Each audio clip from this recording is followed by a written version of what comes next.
الحمد للہ رب العالمین والعاقبۃ للمتقین والصلاة والسلام علی خاتم الانبیاء والمرسلین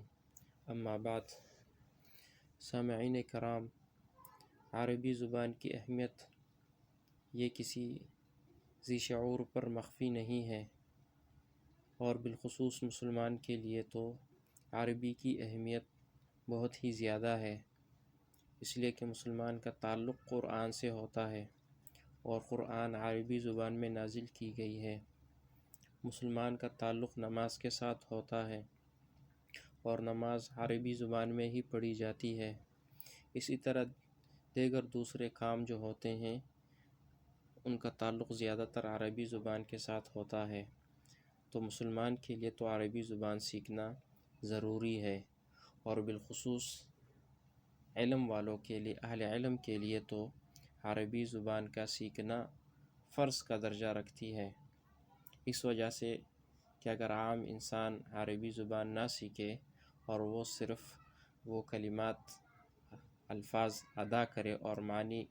اور اس کے مطلب نہ سمجھے تو ان کی نماز وغیرہ ہو جاتی ہے، لیکن عربی زبان کا سیکھنا علم والوں کے لیے فرض کا درجہ رکھتی ہے، اس لیے اس کو فرض کفایہ بھی کہتے ہیں۔ بلکہ حضرت عمر رضی اللہ تعالیٰ عنہ کی طرف ایک قول منسوب ہے کہ انہوں نے فرمایا تعلموا العربیہ فإنها من دینکم، کہ عربی زبان سیکھو کہ یہ تمہارے دین کا حصہ ہے۔ اور عربی زبان کا سیکھنا اہل علم کے لیے اس لیے بھی ضروری ہے کہ عربی سیکھنے سے، عربی کے اندر مہارت حاصل کرنے سے آپ کو قرآن میں بھی مہارت حاصل ہوگی، حدیث میں بھی مہارت حاصل ہوگی۔ یعنی اگر آپ عربی زبان سیکھتے ہیں تو آٹومیٹکلی خود بخود آپ دوسری چیزوں کے ماہر بن جاتے ہیں۔ بلکہ ہمارے جتنے بھی اصول اور فنون ہیں سب کے اصل مصادر اور مراجع وہ عربی زبان ہے۔ آپ تاریخ اٹھا لیں، آپ جو ہے ادب اٹھا لیں، آپ جو ہے فقہ اٹھا لیں، آپ اصول فقہ، تفسیر، اصول تفسیر، حدیث، اصول حدیث، یہ تمام مصادر اور مراجع عربی زبان کے ہی میں اور عربی زبان میں ہی ہیں۔ تو اس اعتبار سے عالم کے لیے، طلباء کے لیے، طالب کے لیے عربی کا سیکھنا انتہائی ضروری ہے۔ اور زمانے قدیم سے، عرب کے زمانے سے ہی اس زبان کی، یعنی زمانے جاہلیت سے ہی اس زبان کے سیکھنے کی ایک اہمیت ہوتی تھی، اور عربی زبان کو سیکھنے کے لیے اس زمانے میں جو طریقہ تھا تو وہ زمانے جاہلیت کے اشعار یاد کیے جاتے تھے اور قصائد یاد کیے جاتے تھے، جو عربی کے اصل اور ماخذ کے طور پر استعمال ہوتے تھے۔ اور آج بھی زمانے جاہلیت کے اشعار وہ عربی کے لیے اصل اور ماخذ کے طور پر استعمال ہوتے ہیں۔ تو اس کتاب کو سیکھنے کے لیے، قرآن کو سیکھنے کے لیے وہ عربی کے اندر ماہر ہونا ضروری ہے۔ یہی وجہ ہے کہ علامہ فارابی رحمہ اللہ فرماتے ہیں کہ القرآن کلام اللہ و تنزیلہ، یعنی قرآن کریم یہ اللہ تعالیٰ کا کلام اور اس کی نازل کردہ کتاب ہے۔ فصل فیہ مصالح العباد، اس کے اندر اپنے بندوں کے لیے فوائد بیان کیے گئے ہیں، فائدے کی چیزیں بیان کیے گئے ہیں، فی معاشہم و معادہم، دنیاوی طور پر اور اخروی طور پر، مما یأتون و یذرون، وہ امور جو وہ کریں گے اور وہ جو وہ نہیں کریں گے، ولا سبیل الی علمہ و ادراک معانیہ، تو اس کے علم حاصل کرنے کے لیے اور اس کے معنی کا سمجھنا، اس کا کوئی دوسرا راستہ نہیں ہے الا بالتبحر فی علم ہذہ اللغۃ، مگر اس زبان کے اندر مہارت حاصل کرنے کے ساتھ۔ یعنی اگر آپ قرآن کو سیکھنا چاہتے ہیں، علامہ فارابی رحمہ اللہ فرماتے ہیں، اور اس کے احکامات کو سمجھنا چاہتے ہیں تو اس کے لیے سب سے پہلی چیز یہ ہے کہ آپ اس زبان کو سیکھیں۔ اسی طرح ابن عباس رضی اللہ تعالیٰ عنہ فرماتے ہیں قرآن کے حوالے سے کہ جب آپ کے اوپر قرآن کے کسی کلمے کے سمجھنے کے اندر کوئی اشکال ہو، کوئی لفظ ایسا مشکل آ جائے، تو اس کے سمجھنے کے لیے آپ عربی کے اشعار دیکھو۔ فرماتے ہیں اذا شکل علیکم لفظ فی القرآن، کہ جب آپ کے اوپر کوئی لفظ مشکل ہو جائے، اشکال والا موقع آ جائے آپ کے اوپر قرآن کریم کے اندر، فاطلبوہ فی شعر العرب، تو پھر اس کو عرب کے شعر میں ڈھونڈو، اس کو عربی اشعار میں تلاش کرو۔ اور بالخصوص چونکہ ابن عباس رضی اللہ تعالیٰ عنہ وہ ابتدائی اسلام کے دور کے آدمی ہیں، تو اس سے پتہ چلتا ہے کہ آپ زمانے جاہلیت کے اشعار تلاش کرو۔ تو زمانے جاہلیت کے اشعار وہ عربی کے لیے اصل ماخذ کی حیثیت رکھتے ہیں۔ یہی وجہ ہے کہ اس کے بعد اسلام نے بھی شعر کو بہت اہمیت دی ہے۔ مسلمانوں کے اندر، صحابہ کے اندر حسان بن ثابت رضی اللہ تعالیٰ عنہ، اسی طرح حضرت علی رضی اللہ تعالیٰ عنہ کے اشعار بہت مشہور ہیں، اسی طرح حضرت معاویہ رضی اللہ تعالیٰ عنہ کے اشعار، اور پھر اس کے بعد جب خلفائے راشدین کے بعد دوسری جو ہے نا امراء اور بادشاہ آئے ہیں، تو ان کے درباروں میں مختلف شعراء ہوتے تھے، جریر ہے، فزدق ہے، اسی طرح اخطل ہے، اور بہت سارے جن کا کوئی شمار نہیں ہے۔ تو عربی سیکھنے کے لیے ان اشعار کا سمجھنا اور سیکھنا بے حد ضروری ہے۔ اور ان میں سے جو ایک نام ہے وہ دیوان متنبی کا ہے، کہ ہر زمانے میں علماء نے اس کے اوپر کام کیا ہے اور اس کے اوپر شروحات لکھی ہے، بلکہ دیوان متنبی کے زمانے میں ہی، یعنی متنبی کے زمانے میں ہی اس کے اوپر انہی کے ہم عصر عالم ابن جنیر رحمہ اللہ نے، جو صرف و نحو کے ایک مشہور عالم ہیں، شرح لکھی۔ بلکہ کبھی کبھار تو متنبی خود جب ان سے کسی شعر کا مطلب پوچھا جاتا تھا تو وہ خود یہ کہتے تھے کہ جاؤ ابن جنی سے معلوم کرو اس شعر کا مطلب۔ تو ابن جنی رحمہ اللہ نے اس کے اوپر شرح لکھی ہے۔ اسی طرح ایک بہت بڑے عالم ابو البقاء، انہوں نے اس کے اوپر شرح لکھی ہے۔ اسی طرح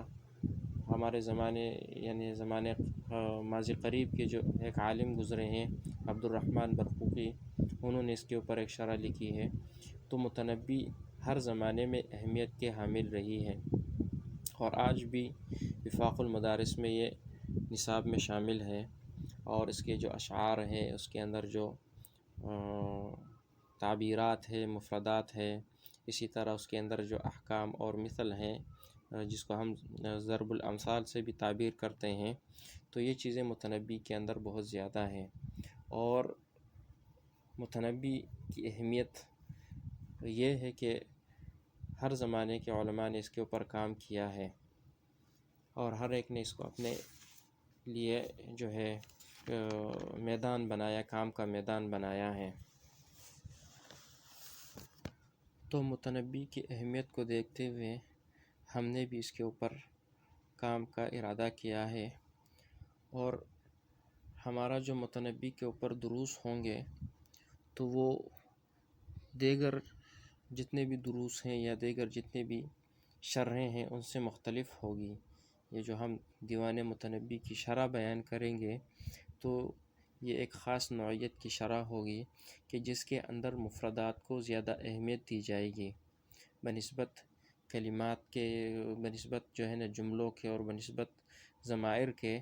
چونکہ اشعار کا اصل مقصد وہ مفردات کو محفوظ کرنا اور مفردات کو سمجھنا وہ ہوتا تھا، زمانے جاہلیت سے لے کر آج تک یہی ہوتا ہے۔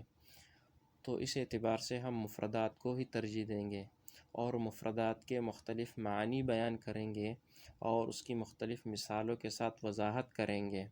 اور پھر اس اعتبار سے کہ موجودہ جدید دور میں یا جدید عربی میں اس کا استعمال کیسے ہوتا ہے، تو اس اعتبار سے ہم متنبی کے اوپر کام کر رہے ہیں۔ تو چونکہ ہمارے کام کا میدان اور مقصد بھی متنبی ہے، تو مختصراً جو ہے اس کے احوال بھی بیان کر دیے جاتے ہیں۔ متنبی کا نام احمد بن الحسین ہے اور ابو طیب ان کی کنیت ہے، اور یہ کوفہ، کھندہ ایک محلہ ہے کوفہ میں، وہاں پر ان کی ولادت ہوئی ہے، اس وجہ سے اس کو کھندی کہتے ہیں۔ البتہ بعض لوگوں کو یہاں پر یہ اشکال ہو جاتا ہے، چونکہ عرب کا ایک مشہور قبیلہ بھی کھندی کہلاتا ہے، یہ ان کی طرف منسوب ہے، یہ صحیح نہیں ہے۔ اصل میں یہ کھندہ کوفہ کے اندر جو محلہ تھا جہاں پر ان کی پیدائش ہوئی ہے، وہیں پر یہ اسی کی طرف منسوب ہے، اور ان کی پیدائش 303 ہجری میں ہوئی ہے۔ پھر یہ غریب گھرانے سے تعلق رکھتے تھے، اور ان کے والد انتہائی غریب تھے، محنت کر کے مزدوری کر کے گھر والوں کا پیٹ پالتے تھے۔ تو متنبی نے بچپن ہی سے جو ہے علم کی طلب کے لیے سفر کیے۔ سب سے پہلے یہ شام کی طرف گئے اور دوسرے ملکوں کی طرف گئے، اور مختلف فنون میں اور بالخصوص ادب کے اندر انہوں نے مہارت حاصل کی، اور علم حاصل کرنے کے دوران یہ مختلف علماء اکرام سے ملے۔ ان میں جو مشہور نام ہے اور جو سر فہرست ہیں ان میں زجاج رحمہ اللہ، ابن سراج، اسی طرح ابو الحسن اخفش اور ابو علی الفارسی وغیرہ سے انہوں نے علم حاصل کیا۔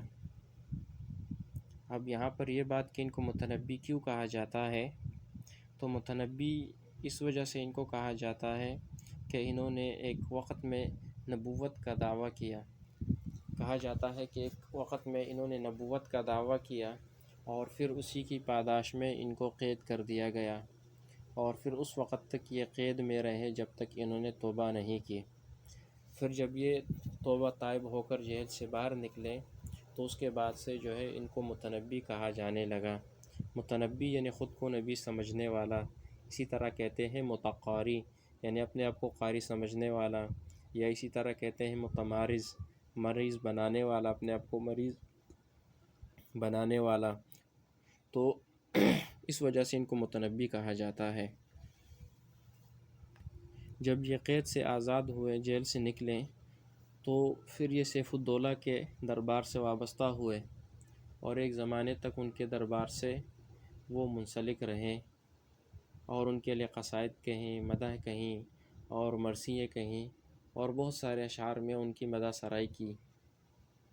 کہتے ہیں کہ ایک دن یہ اور ابن خالویہ ایک نحوی امام ہے، ان کے درمیان کسی بات پر تکرار ہوئی، بحث و مباحثہ ہوا، تو دونوں کی جو تکرار تھی وہ مجادلے میں تبدیل ہو گئی۔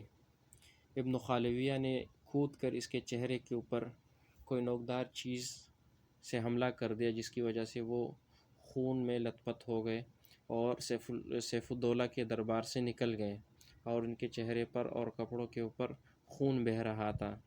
تو یہ غصے کی وجہ سے سیف الدولہ کے دربار سے نکل گئے، اور پھر ان کے دربار میں نہیں گئے۔ پھر ان کے بعد یہ مختلف درباروں سے وابستہ ہوتے رہے، جیسے کافور الخشیدی کے دربار سے وابستہ ہوئے، ان کے لیے جو ہے نا مدحیں کہیں، ان کی تعریفیں کی، اور پھر آخر میں ان کے بھی مخالف ہوئے اور ان کی ہجوہ بیان کی۔ اسی طرح عز الدولہ کے دربار سے وابستہ ہوئے۔ کہا جاتا ہے کہ یہ عز الدولہ کے دربار سے بغداد کی طرف جاتے ہوئے راستے میں انہیں فاتق ابن جہل کے قبیلے کے لوگوں نے گھیر لیا اور ان کے ساتھ مقابلہ کیا۔ تو اس لڑائی جھگڑے میں متنبی اپنے بیٹے اور غلام کے ساتھ قتل ہوئے۔ جب یہ قتل ہوئے تو اس وقت جب یہ قتل ہوئے تو ان کی مرثیہ ابو قاسم مظفر بن علی نے کہی، اور ان اشعار کے ساتھ کہی: لا رع اللہ صرب هذا الزمان اذا دهانا في مثل ذاك اللسان ما رأى الناس ثاني المتنبي أي ثان يرى لبكر الزمان كان من نفسه الكبيرة جيش وفي كبرياء ذي سلطان وفی شعرہ نبی ولکن ظہرت معجزاتہ فی المعانی۔ یہ آج کی ہماری پہلی ویڈیو ہے، ریکارڈنگ ہے، جو متنبی کے حوالے سے اور اشعار کی اہمیت کے حوالے سے۔ اس کے بعد دوسرا جو حلقہ ہوگا انشاءاللہ